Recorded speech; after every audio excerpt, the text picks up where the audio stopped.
శ్రీలంక భారత్ 3 మ్యాచ్ల one day సిరీస్ని team India కోల్పోయింది. మొదటి మ్యాచ్ డ్రా అవగా 2-3 మ్యాచ్ల్లో లంక భారత్కి షాక్ ఇచ్చింది. దాదాపు 10,000 రోజుల తర్వాత భారత్పై వన్డే సిరీస్ గెలిచింది. ఈ ఘోర పరాజయం తర్వాత కెప్టెన్ రోహిత్కి మీరు శ్రీలంకను తేలిగ్గా తీసుకున్నారా అనే ప్రశ్న ఎదురయ్యింది. మీరు భారతదేశం కోసం ఆడుతున్నప్పుడు ఆత్మ సంతృప్తికి చోటు లేదు. నేను జట్టుకు కెప్టెన్గా ఉన్నప్పుడు ఇది జరగదు. మీరు బయటకు వచ్చి మీ అత్యుత్తమ ప్రదర్శన ఇవ్వాల్సిందే అని రోహిత్ శర్మ చెప్పాడు. మరి శ్రీలంకను భారత్ సీరియస్గా తీసుకుని ఉంటే ఎక్కడ తప్పు జరిగింది అనే ప్రశ్న ఎదురవుతుంది. 3 మ్యాచ్ల్లోనూ తక్కువ టార్గెట్ను చేయలేక చేతులెత్తేసింది. మూడో వన్డేలో ఏకంగా 110 పరుగుల భారీ తేడాతో చిత్తుగా ఓడిపోయింది. కొత్త కోచ్ గౌతమ్ గంభీర్, కెప్టెన్ రోహిత్ శర్మ మొదటి అసైన్మెంట్ ఎందుకు ఫెయిల్ అయ్యింది, చేసిన మిస్టేక్స్ ఏంటి ఇప్పుడైతే తెలుసుకుందాం. ఫ్రెండ్స్, వీడియోలకు వెళ్లే ముందుగా మన ఛానల్లోని కంటెంట్ నచ్చితే సబ్స్క్రైబ్ చేసుకోండి.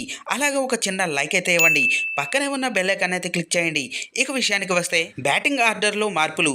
శ్రేయస్ అయ్యర్ 2023 నుంచి 4వ స్థానంలో రాణిస్తున్నాడు. 101 కంటే ఎక్కువ స్ట్రైక్ రేట్తో 51.74 యావరేజ్తో ఆకట్టుకున్నాడు. ఆశ్చర్యకరంగా మొత్తం సిరీస్లో 4వ స్థానంలో శ్రేయస్ బ్యాటింగ్ చేయలేదు. గంభీర్ టీమ్ మేనేజ్మెంట్ బ్యాటింగ్ ఆర్డర్ను మారుస్తూనే ఉంది. కొన్ని సందర్భాల్లో కీలక వికెట్లు త్వరగా కోల్పోయినప్పుడు అక్షర్ పటేల్ను ఇతరుల కంటే ముందుగా పంపడం మంచి స్ట్రాటజీ కావచ్చు. అయితే ఫినిషర్గా ఉండే శివన్ దుబే కూడా 2వ ఇన్నింగ్స్లో 4వ స్థానంలో బ్యాటింగ్ చేశాడు.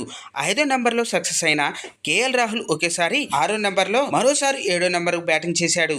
3 వన్డేల్లో మిడిల్ ఆర్డర్ బ్యాటర్లు ఎవరు ఒకేసారి ఒకే స్థానంలో ఆడలేదు. గంభీర్ ఎక్స్పెరిమెంట్ చేయాలనుకున్నప్పటికీ భారత్కి ప్రయోజనం అందలేదనే చెప్పాలి. స్పిన్ బౌలింగ్ను ఎదుర్కోలేకపోయిన బ్యాటర్లు. వాస్తవానికి భారత ఆటగాళ్లు స్పిన్ బౌలింగ్ను సమర్థంగా ఎదుర్కోగలరనే పేరుంది.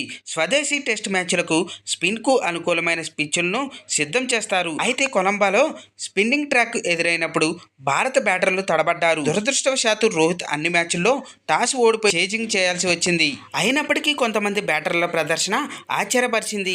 అత్యుత్తమ వన్డే బ్యాటర్లో ఒకడైన విరాట్ కోహ్లీ కూడా స్పిన్నర్లకే వికెట్ సమర్పించుకున్నాడు.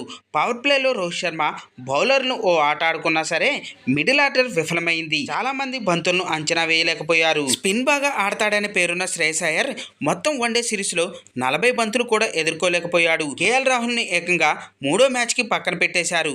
సాధారణంగా స్పిన్ ఆడే శివన్ దుబే కూడా సిరీస్లో కేవలం 34 పరుగులు మాత్రమే చేశాడు.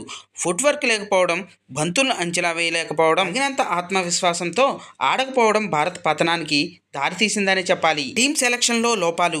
సిరీస్ ప్రారంభం కాకముందే భారత జట్టు ఎంపికపై తీవ్ర విమర్శలు వచ్చాయి. శివన్ దుబే, రిషబ్ పంత్ని సెలెక్ట్ చేయడంపై కొందరు ప్రశ్నించారు. ముఖ్యంగా రవీంద్ర జడేజా, సంజు శాంసన్, రవి బిష్ణోయ్ని పక్కన పెట్టడం సరికాదని భావించారు. స్పిన్కి అనుకూలంగా ఉన్న పిచ్పై జడేజా, బిష్ణోయ్ ప్రదర్శన భారత్కి మేలు చేసేది. కానీ వాషింగ్టన్ సుందర్, అక్షర్ పటేల్, కుల్దీప్ యాదవ్ను ఆడించారు. కానీ మరిన్ని ఆప్షన్స్ లేకపోయాయి. రియాన్ పరాగ్ బాగా ఆడాడు. కానీ అతనికి ఎక్కువ అవకాశాలు ఇవ్వాల్సింది.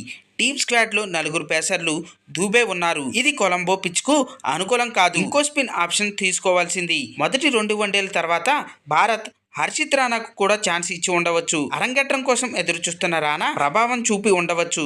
ఫ్రెండ్స్, దీనిపై మీ అభిప్రాయాలు కింద కామెంట్స్ రూపంలో తెలియజేయండి. చూశారు కదా ఫ్రెండ్స్, ఈరోజు టాపిక్. ఈ వీడియో కనుక మీకు నచ్చినట్టయితే లైక్ చేయండి. మీ ఫ్రెండ్స్తో షేర్ చేసుకోండి. ఎలా ఉందో కామెంట్ పెట్టండి. అలాగే సబ్స్క్రైబ్ చేసుకోవడం మాత్రం మర్చిపోవద్దు ఫ్రెండ్స్.